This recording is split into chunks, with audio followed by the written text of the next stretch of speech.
भाजप शिवसेना नगरसेवकांना मुंबई महापालिकेमध्ये गटनेता निवडीसाठी एकत्र उपस्थित राहण्याच्या सूचना देण्यात आल्या आहेत। तर दोन्ही गटनेता निवडीनंतर बेलापुरामधल्या कोकण भवनात हजेरी लावणार आहेत।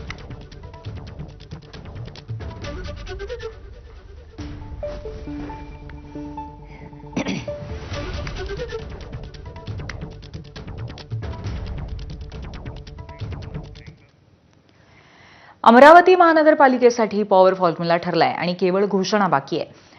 6 फेब्रुवारीला महापौर निवडला जाईल। उद्या महापौर आणि उपमहापौर पदासाठी अर्ज दाखल करण्याची शेवटची तारीख आहे। कोणत्याही पक्षाला स्पष्ट बहुमत नाहीये। भाजप, युवा स्वाभिमान, राष्ट्रवादी आणि शिवसेना एकत्र सत्ता स्थापन करतील अशी माहिती मिळतेय। महापौर भाजपचा होणार आहे आणि आज भाजप श्रेष्ठींकडे 3 नावं पाठवण्यात येणार असल्याची माहिती मिळतेय।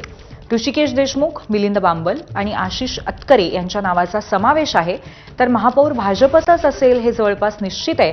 पण महापौरपदी कुणाची नियुक्ती करायची हे मुख्यमंत्री देवेंद्र फडणवीस आणि पालकमंत्री चंद्रशेखर बावनकुळेच ठरवणार आहेत।